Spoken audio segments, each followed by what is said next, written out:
All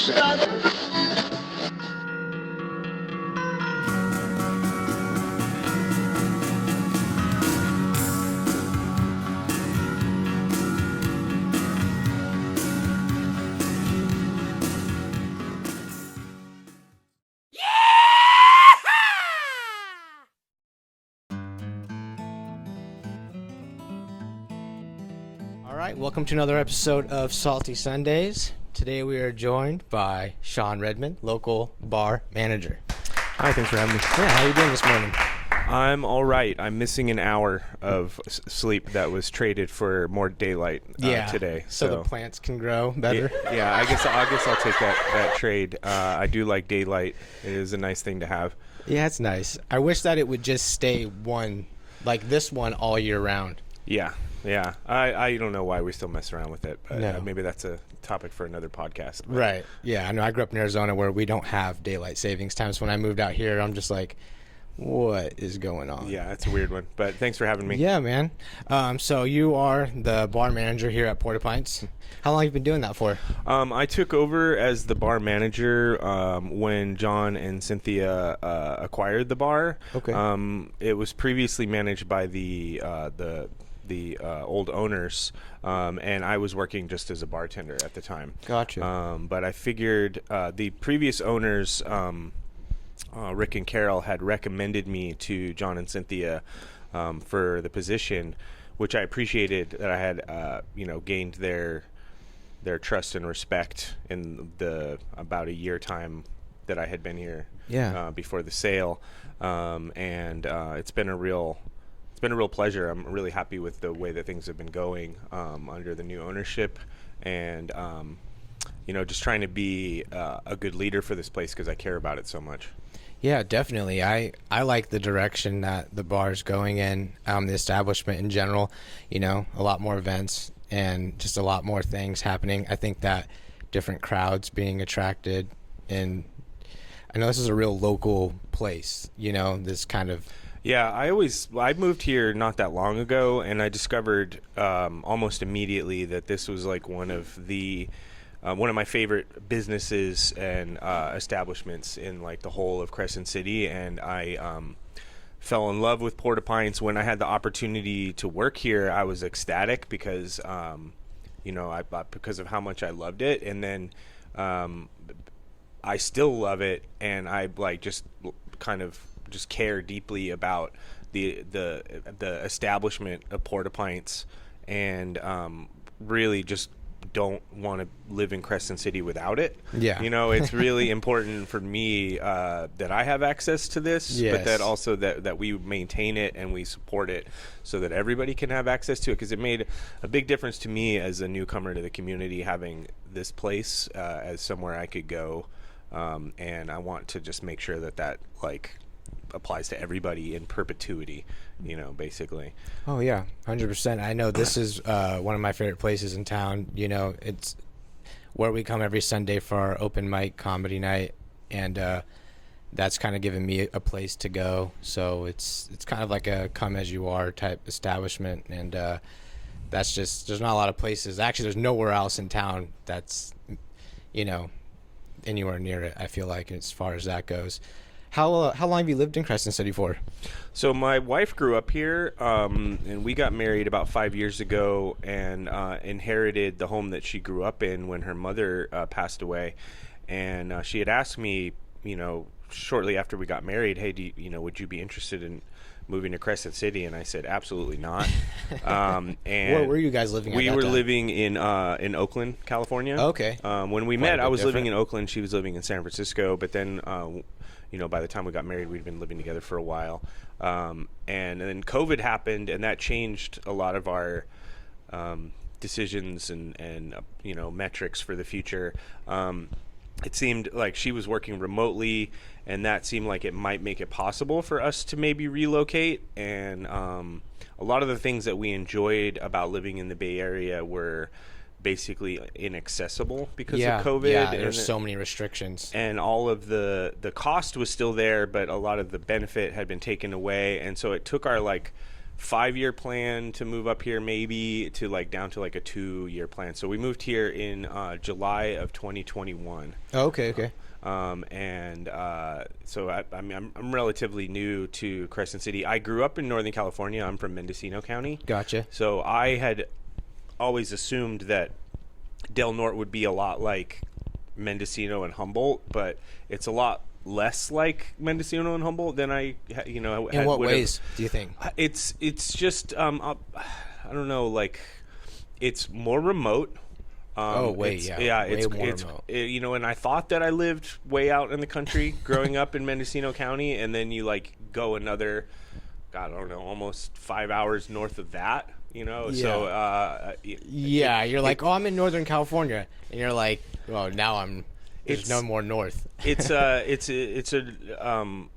really, really different from where I was living previously in the East Bay, both like demographically, politically, and stuff. But there's a lot to love about Crescent City, and luckily for me, one of the things that I love about it the most is Port-a-Pints, and I happen to be really tied up and invested in that. So that helps a lot. A big thing for me personally is finding a job or a product or a company that I really believe in to work at, because I've worked for different large companies, organizations, corporations that I don't know, I didn't share the values, or I didn't like what they sold or whatever. For sure. So having a job that you can 100% get behind, that you believe in the product, you believe in the business, it makes a huge difference to me personally, in like my quality of life. Like I can like feel good about what I do when I go to work, and when I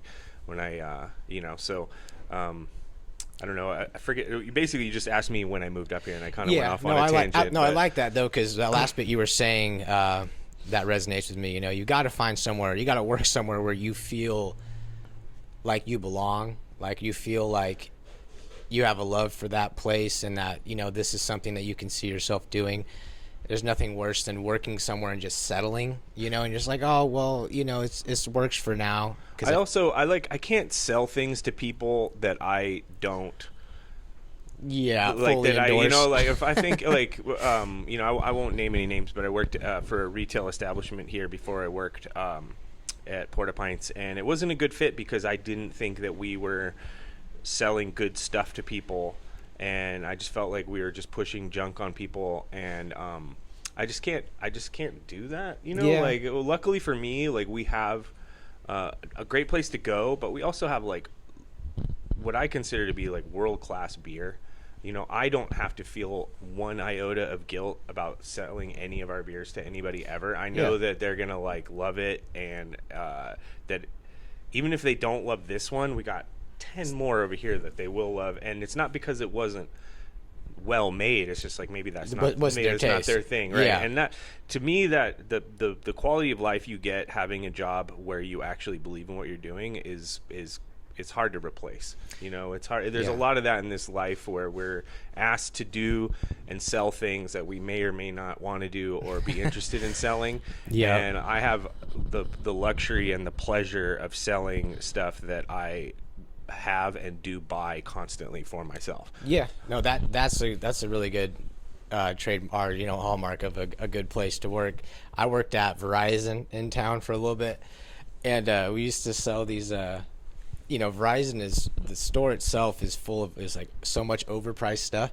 We're talking about looking someone in the face and selling them a $70 screen protector, one screen protector for $70, and it's like, how I couldn't work there for long, just because like, how do you do that in good consciousness, be like, here's this thing that's essentially worth 10 cents, but I'm gonna sell it to you for 7,000. And it doesn't feel like you don't feel like you're like helping that person. They don't feel like they're being helped, or that they're getting like it feels exploitive of the worker. It feels exploitive of the customer. And to benefit some person you'll never meet. It really some shareholder that exists like on paper somewhere. It's like, sell more of those. These are awesome. It's like, and I'm just not that kind of person. Like, you really got to be like a sales, like shark. And I'd never really cared to be that. I'd rather have a good interaction a good, like, leave the customer, like, leaving feeling like they had a, good feeling.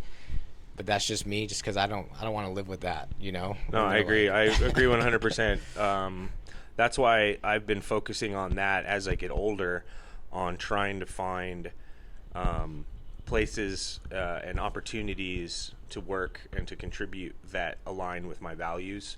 I ended up taking a business course at Mills College for one of my previous management jobs, and one of the main takeaways I got from that was that the main thing that will end up being issues in your business, or particularly if you're managing a business or leading a business, is if you don't share the values with all the stakeholders. And that means like ownership, management, employees. And it seems like a small, silly thing, like, oh, you have shared values, but it's really important, because that's the thing that's going to make you lose good employees, is if they find out that you don't Yep. share their values, that you've got like different set of agendas. It's the thing that's gonna affect the interactions with customers. And it's just it's a huge takeaway. And I think that it's important that when you have the opportunity to work and to contribute somewhere where that they share your values, that you're all like pointed in the same direction. Yeah, working towards the same end goal.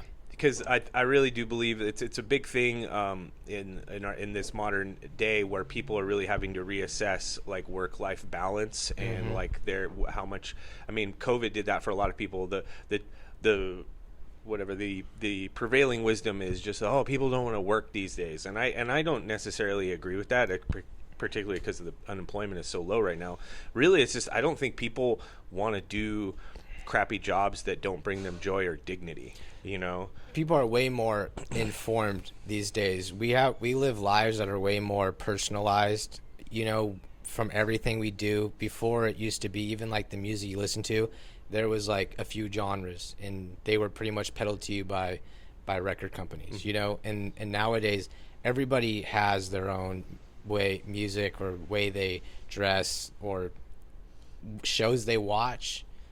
It's like eventually that's something that's going to spill over into like, well, now I'm going to a job where I could sense the BS, and it's like, do I really want to put up with it? You know what I mean? Or is life too short, and what else is out there? Yeah, and you got a limited amount of time, like, to be yourself, to make some money, to do all the things that we want to do but also have to do in this life.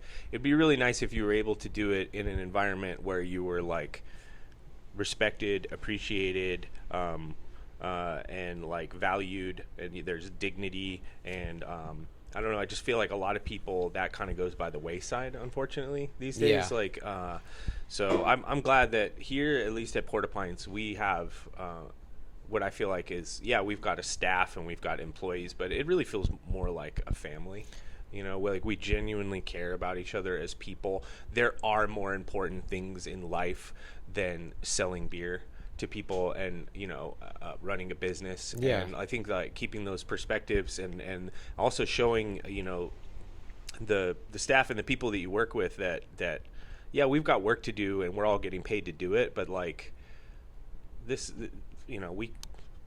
this is a team, this is a family, and some stuff is more important than how much money is in the register at the end of the night. Man, that's so true. Yeah. So Yeah, that's the kind of that's just culture so we're true. trying to build, and I think we've been really successful so far. We're almost a year into the new ownership. There's been some bumps in the road, but generally speaking, I'm just super satisfied. I'm really just like ecstatic, not only for having been given the opportunity to work up to this point, but having the opportunity to like continue Pushing forward into the future. Just keeping the same goals, and Yeah, man. yeah. Kind of, and just lifting it up and seeing where it goes and where it could potentially go. You kind of get melded into the destiny of the operation whenever you're in a upper. I like that. I like that's one of the things that moving to Crescent City is like, I didn't always felt like I necessarily fit in here super much. Like I felt a little bit like an outsider. Like I get what you're saying. I felt that way for a long time. It helps that my wife is from here, and that like it actually it meant a lot to people if I said, oh, like I'm married to a local. My wife is from here too. Okay, I totally know what you're talking for about. whatever reason, that definitely helps. moves the needle for people. There's people that know her, Yeah. you know, Oh, and then they're like, you instantly kind of get a little bit. What's even funnier is some of the regulars who hang out at the bar, because I'm bartending during the day. We get kind of a retirement crowd who come, and they're like, "Who are you? Who are you married to? Who are they related to?" And I would, told them, who my wife's mom and stepdad were, and where she grew up, and oh, I know your wife's stepdad. He was a sheriff's deputy. Oh, he pulled me over when I was a teenager, and and then people tell me some stories that I don't even think my wife or her sister knows, about her family or her stepfather from way back in the 80s or 90s or whatever. So wow. it's like, it's a small town that way. Like everybody knows everybody knows everybody's family members, and that's a weird one for me. Everywhere I've ever lived, I've been kind of anonymous, it's been a big enough amongst town. the crowd. Yeah, where you just, if you go somewhere and you get into it with somebody over something stupid, it doesn't matter. You'll never see them. In this town, it's a little different. If you go out and you get into it with somebody, half the town knows before you even wake up in the morning, and everybody is really on top of everybody else's business. So I have to kind of watch my. I want to watch my P's and Q's. I don't want everybody all up in my business. They say like the 7 degrees of separation, where you and anybody in this world, you have, six people that, that you could take, this person. In this town, it's 1 or 2. It's literally one. Especially Especially you work at the bar, it's definitely one. Yeah. Because everybody, so it's been a weird transition for me, but lucky for me, I managed to fall into the right place. Was really funny is that things didn't work out for me at my last job, and I was pretty bummed out about it. I had really hoped that managing at this other retail spot would be a good fit, and it just wasn't. There was a lot of weird politics and stuff that I won't get into, but I remember I was sitting at home and I was listening to some music, and I was getting kind of inspired. What were you listening to? It was Mark Rebelay. Okay. He does live looping, kind of electronic and stuff. But he was doing this live show in Italy where he's performing in this old Roman amphitheater. Ooh, And it's an interesting character. I don't know if you're into electronic music. Check out Mark Rebelay. He also goes by Loop Daddy, but he at this one point in the music, he just stops and he yells at the crowd, and he was am I allowed to swear? Yeah. Okay, he's like, believe in yourself, bitch. And I was like, and I just was like, yeah. And I was like, and it just occurred to me, and I was like, I love aggressive optimism. Yeah, things haven't been super perfect and ideal for me, but somebody around here needs me. So there is some business owner around here who needs what I have to offer, who really could use a person just like me to help further. And luckily, I was right.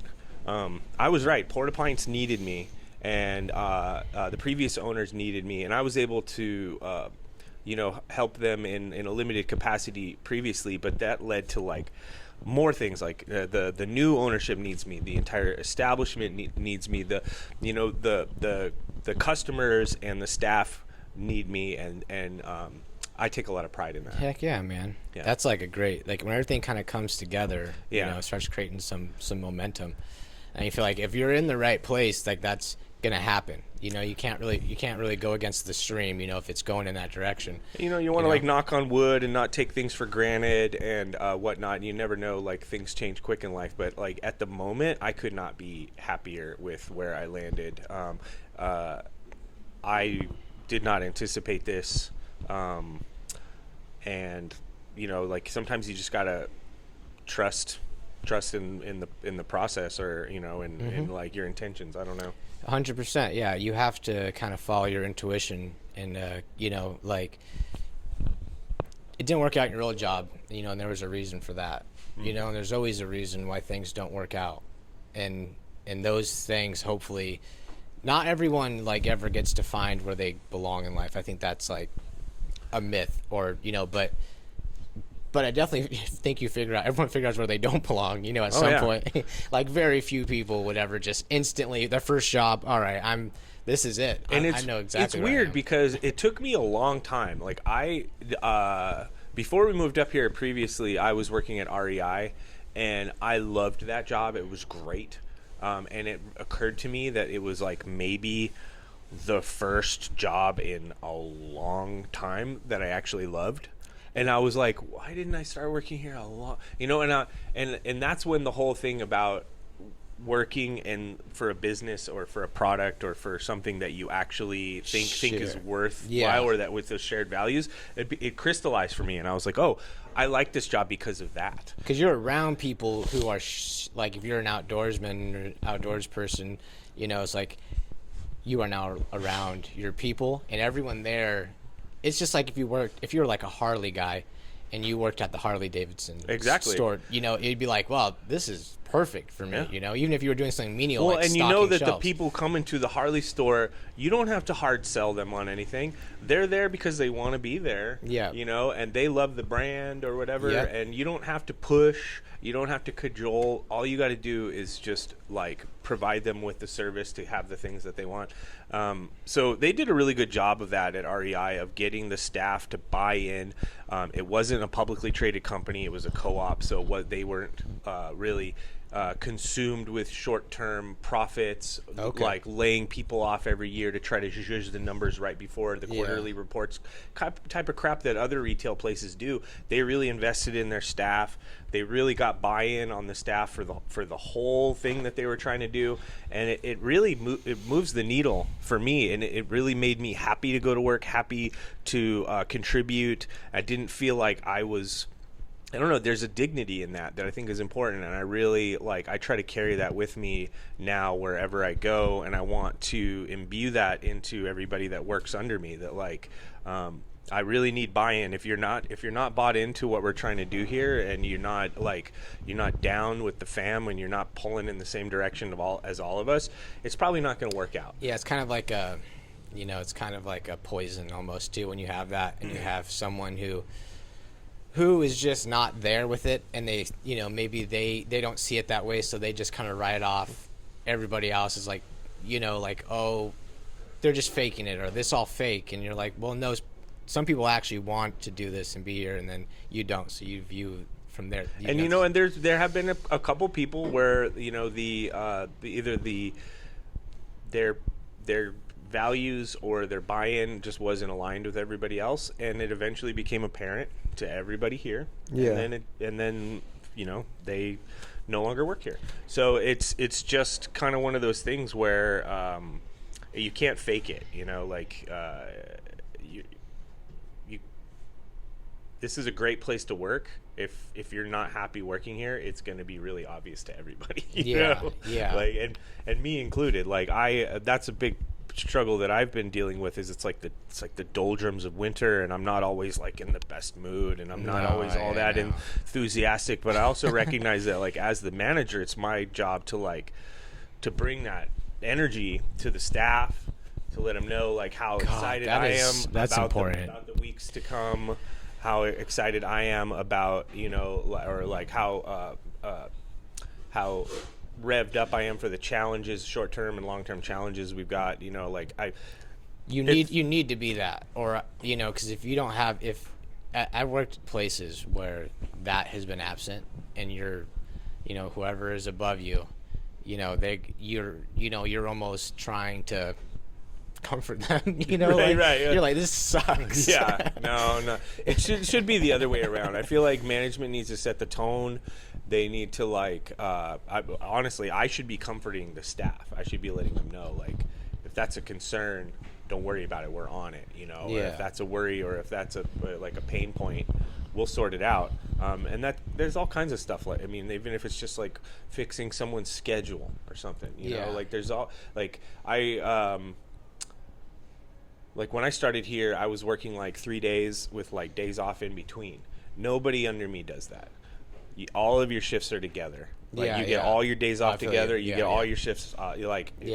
it might be easier for me to mess around with people's like scheduling, you know, to make my life a little easier. But I know that when I was in their position, I didn't want that. Right. You know, I wanted all my shifts together, all my days off together. Then I could make plans. I could go out of town. I could like, you know. Yeah, work around it. Yeah, Right. and it's just little things like that. It's like it's just the respect for the staff, and then having them know that I have like that I got their back. You know, that it's just those little things, because it's easy to mess that up as a manager. It's easy to just start taking people for granted, treating them like a warm body that's easy to replace. It's not something that I mean, for better or worse, in Crescent City and Del Norte, it's not easy to replace staff. There's not a ton of like eager, young, skilled or unskilled people ready to jump in. And if word gets around, and I'll say this, if word gets around that you're the type of staff, like you cannot hide that stain. That like people start to talk like, oh, is this a good place to work? No, it's not, or yes, it is. Like, you know, until management, of course, things change all the time, but like for the most part, you know, is that going to be a good place to work or a bad place to work? Everyone kind of knows which places to avoid. You know what I mean? And then if you become a place where people want to avoid, you're only getting the people that are really desperate for employment that are coming just like, oh, let's get a job here. That's true. Or unaware. But you said something earlier that was it was a while ago, but it stuck with me. It was that, you know, before you started coming here, you know, it was hard. It was kind of hard to feel like you belonged, I guess, in Crescent City. And I think a lot of newcomers here, like I know I felt that way for a long time. I probably felt that way up until we started doing the open mic here, and I started coming here, you know, and then I started to kind of get familiar with this, and now it's like you find your tribe, you know, and it's like then you really, once you find your tribe, then it's like, okay, there is a place for me here, you know, because this is a completely different type of area, like just beliefs and way of life, you know, it's a little different here, you know. I thought that I knew California really well because I had lived in what I considered Northern California, Mendocino County, and I had, you know, spent so much time in the big city of the Bay Area. So I thought I knew, like, but it's a really unique place. Crescent City, Del Norte, it's really different. I think it's like amongst the most conservative coastal counties, which doesn't bother me. I get along with people of all different, political stripes, and it's a skill that you have to kind of hone, particularly in the bar. You know, you don't. I get no benefit from fighting with people about politics, you know, in this place. Yeah, and so I don't pick those fights. What I want is friends and neighbors and people that know that I'm like a good person. I'm not some like know-it-all out-of-towner, you know. People don't appreciate that vibe. You know? They don't like that. No, they really don't. I came from the big city. I know more than you, small towner. Yeah. I think I kind of felt that way when I first moved here. I was like 22 and just thought I knew everything in the world. Yeah, it's easy, and you know, like I don't like to bag on Crescent City. The one thing that I will say is that like I felt like everybody that was from here didn't have anything nice to say about it, which is kind of like a little bit of like I was like I really wish that there was a little bit more pride of place. Like I feel like the people that live here and have always lived here are the ones who talk the most trash, and I don't love that, you know, I'll be honest. Like, yeah. And there's a lot about this county and this town to like and to love, and it has its issues. It's really not that different from a lot of other places I've lived in terms of the struggles that the community's dealing with. But it's especially difficult coming from having never lived here and having lived somewhere else, coming here, and there are like a lot, I would say even a majority of people who basically have just lived here their whole life, you know, and it can be tricky connecting with those people because we don't have shared experiences. But what I learned working in the bar is not to assume anything. People may look a certain way here, but it doesn't mean you can assume anything about them, either their politics, their vibe, their whole thing. So that was a good lesson for me. It's also just a good lesson in general in a bar is like, just don't assume, just because you think you know doesn't mean you do. You know, like people really will surprise you, and that's been it's been great. Like some of the people that I end up being tightest with here are people that if you told me 10 years ago I would be tight with, I would never, Like, I what? never would have believed it. You know, like I'd been like, yeah, whatever. Yeah. So it's been really, I think it's been good for me socially, Opened you up a bit. politically, even. Like I definitely, I think quite a bit more liberal than most of the people in the county, which I don't think surprises anyone. You know, a guy moving here from Oakland is going to be, you know, Yeah, like that yeah. way. But it's been important to me that I like try to not be the one who's trying to tell everybody everything. Is I'm trying to like listen more, and that's also just a good skill as a bartender in general. Just even if I don't agree with people, just giving Dude. them a venue to like to vent or to come hang out with some friends and talk some trash. You know. I know. I just spent like 2 years being a bartender. I totally know what you mean, because it's like they come in, and essentially, our job is to serve, alcohol or whatever, and for them to find a place to have some sort of escape or relax or just have a good time, whatever it is. It's like they're giving you the frequency. It's not your place behind the bar, at least in my opinion, unless you really know them, to like you're actually wrong about that. It's like No.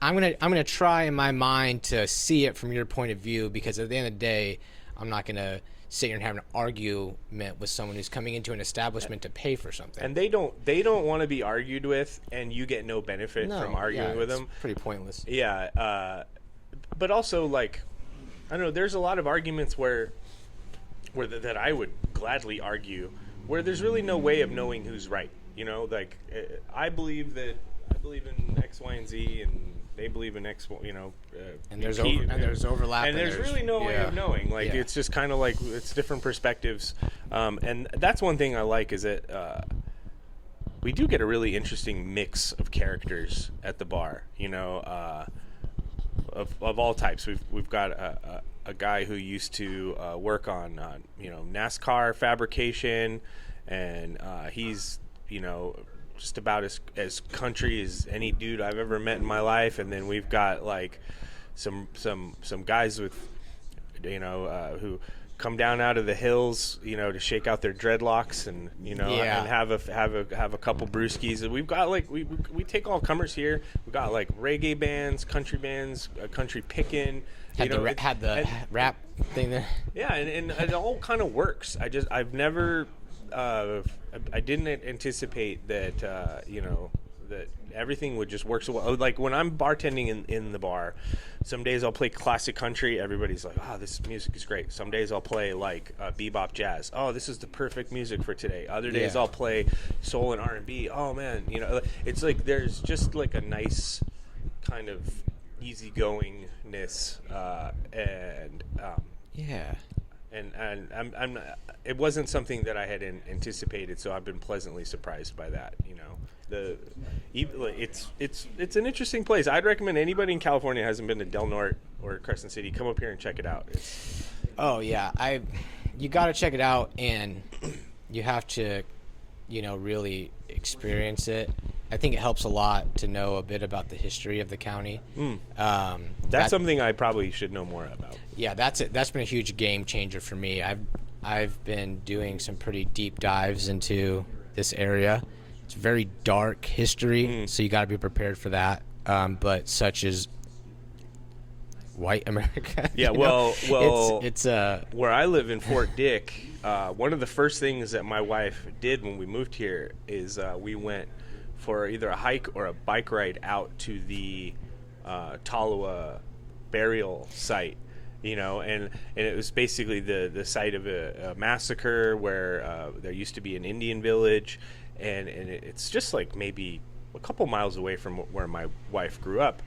And are you talking about out by Lake Earl? Yeah, it's that was yeah. like that was a it's a pretty bad one. Yeah, it's not Hawanquet. That's on the other side of the river. There's a name for that village that used to be there, but there was a massacre there, and I just thought it was funny because my wife is really into Stephen King, and she grew up reading Stephen King. Yeah. And she read that book, Pet Cemetery. Yeah. Where they go and they bury the cat and then later the kid in the old burial ground, and then they come back to life. And it was funny because I was joking around with her, and I was like, was like, you actually had like an old Indian like burial ground near where you were living. And she's like, yeah, I thought everybody did. You know, I thought everybody No. had just had like an old Indian. I mean, like you see the movie, you read the book, you're like, oh, everybody's got an old Indian burial ground down the road. Or I was like, well, This is just normal. just don't bury your cat over there. Yeah. Okay? Like, Dude, it's like you start to like learn about like all these different places around town, like even like going to like Battery Point, you know, like terrible things were done there. And I think it's pretty Here- common. yeah. It's the same thing like where my sister lives in Lake County. We were driving up there for Christmas 2 years ago, and I was riding in the car, and I pulled up Wikipedia to look up the history of the area where she lives, and it was the same thing. It was like, I think kind of like wherever you live, there's a good chance that there was Something. like some sort of Indian massacre there at some Yeah. point. Unfortunately, that people don't really know it. It gets swept under the rug a little bit. yeah, But, I think it's something that we should know and that we should acknowledge. Oh, yeah. And that I don't know, it's not like it in my mind, learning about it gives me a new perspective and a new respect for the native people that live here, and a little more understanding of it, just because you know, this was that land before, you know, and yeah. But even past that, even the people that built Crescent City and all the work that was done in the tsunamis, and you know, like the old Damnation Trail, like that whole, like how that used to, you know, and just the way that the gold mine, you know, there's a lot of rich history here that's like, it's, of course there's good and bad, but well, it's for such like, a small county, there's a lot going on here. yeah, you there know? is a lot. This is very resource rich land. Yeah. And I've been trying to lean into that as much as possible. I don't have access to a lot of the stuff that I used to have access to. Like, I'm really into baseball. I can't go to Giants games as easy anymore because it's, you know, 7-hour drive instead of, you know, a 30-minute BART ride. But so I'm trying to lean into the things that I do have access to, and what we do have here is just some incredible natural beauty and outdoor spaces. The Smith River to me is like just a gem, a jewel. Like, Beautiful. It's something that I just am. I just want to spend as much time in and around the Smith River as possible.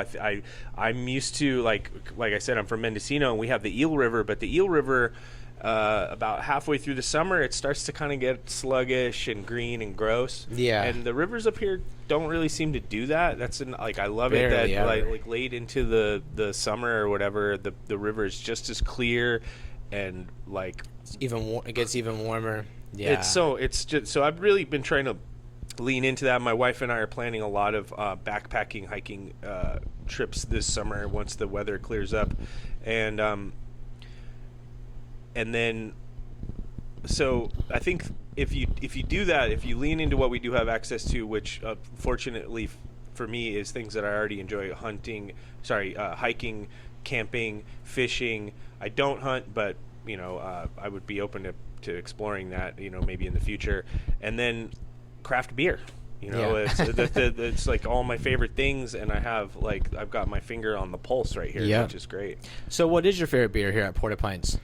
Well, before I ever worked here, it was the Fog Bank, that because I just love IPAs, and I particularly like hazies, and I like IPAs that have a real kind of floral hoppiness, not necessarily really bitter. Right. And so I would come and get the Fog Bank, and it's funny because our master brewer Devin, I wouldn't say he hates it, but like the Fog Bank is like the redheaded stepchild. Like it's the beer he likes to talk the most trash about. Okay. It's the beer that is most expensive and most time consuming to make, so it's like his least favorite in that regard. Yeah. But it's also like so delicious that we could never get rid of it. So It's his lemon drop. he's like he's constantly trash talking the Fog Bank, but I'm like, man, we got bills to pay. You need to Yeah. just suck it up, because that I think is and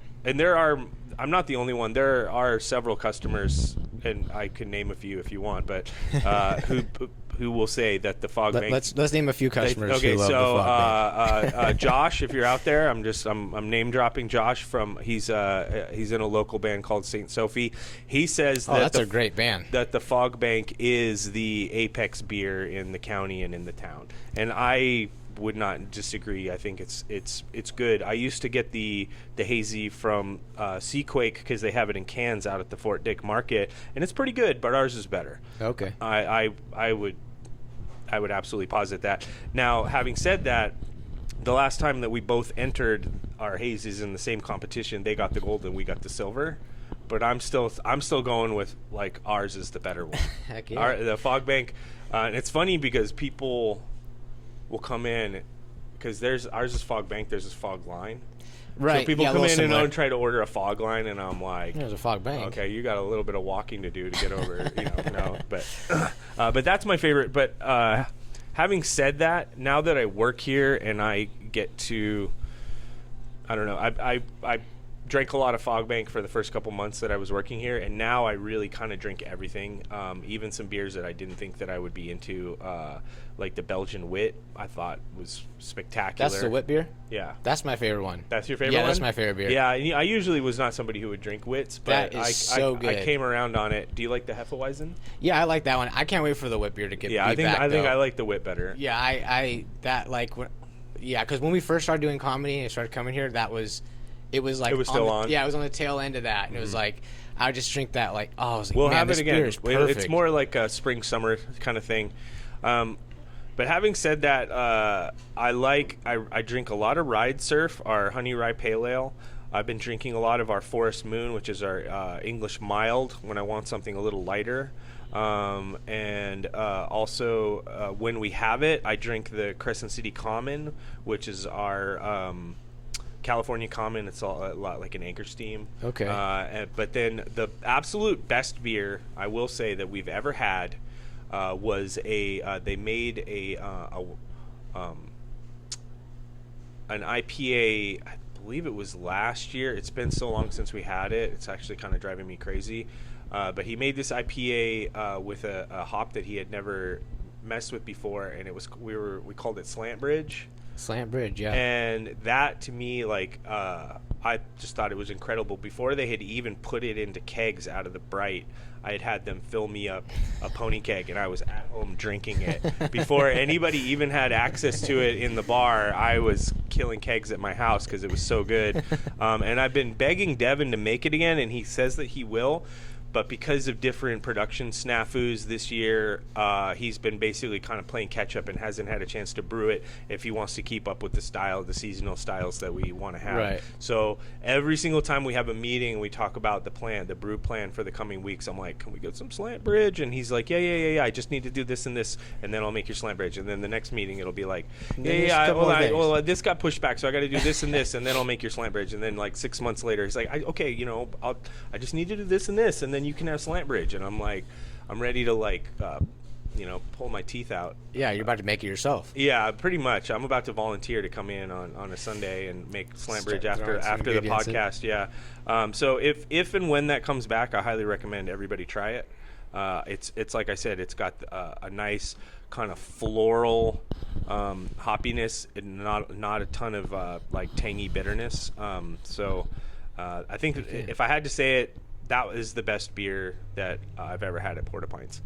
Nice. Yeah, I'll have to try that whenever it comes back in. I've been drinking a lot of the IRA. That's what I've been drinking every time It might be our most award-winning beer, okay. I think. Yeah. It's a really good one. Yeah. Well, Agate is pretty popular, too. I used to drink the Agate a little bit. So that was something that became really apparent to me almost immediately after starting working here, was that Rick, the previous owner, was kind of like a secret genius, in that he had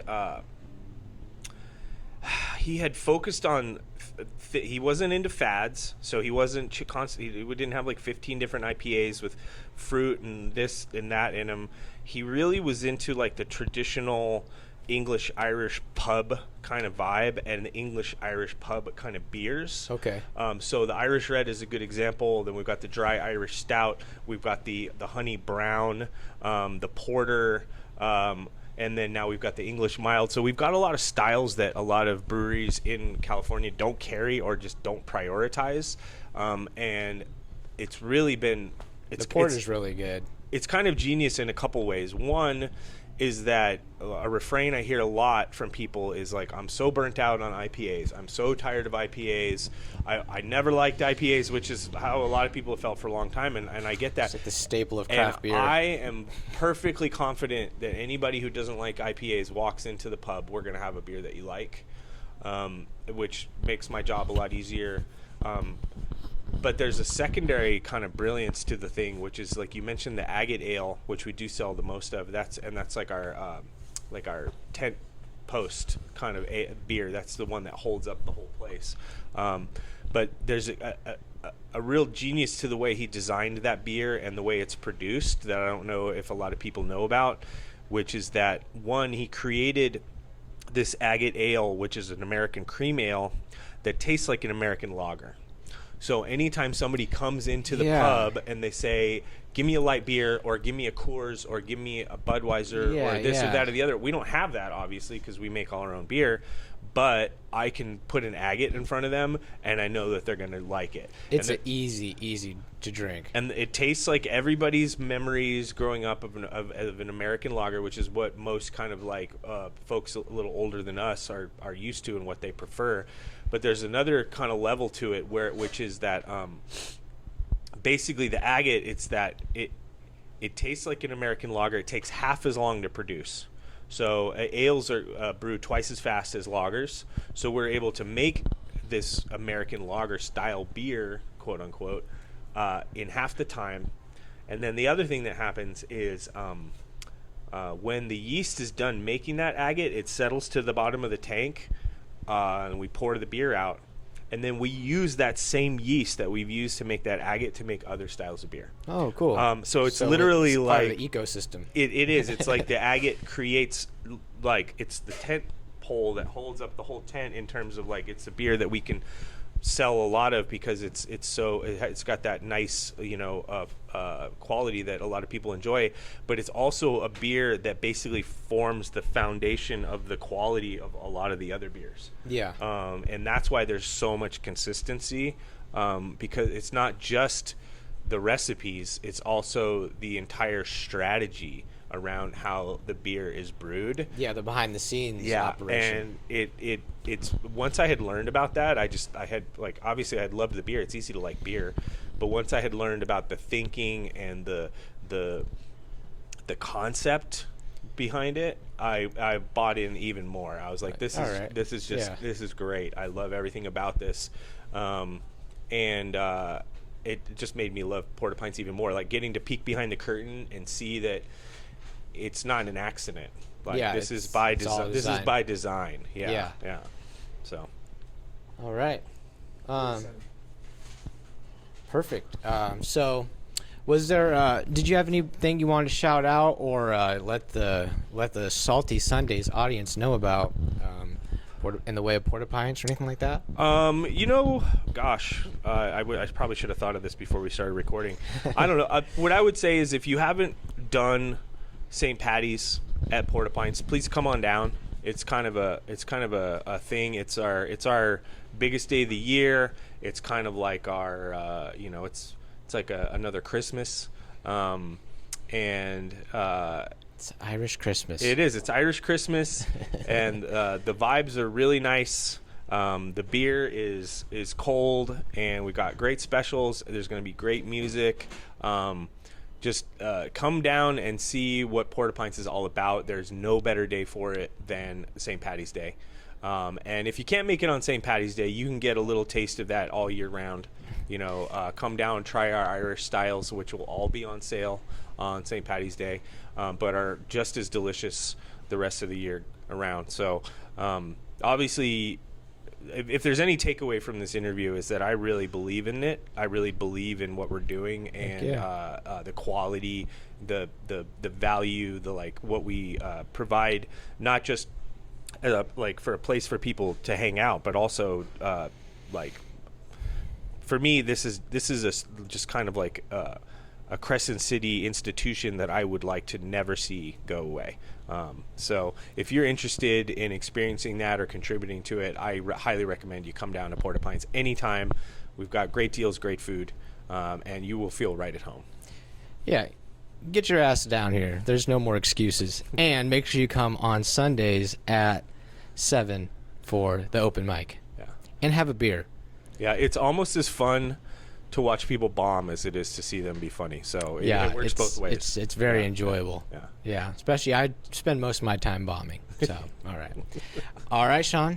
Well, appreciate you coming in. Yeah, thanks. Nice talking with you. Thank you.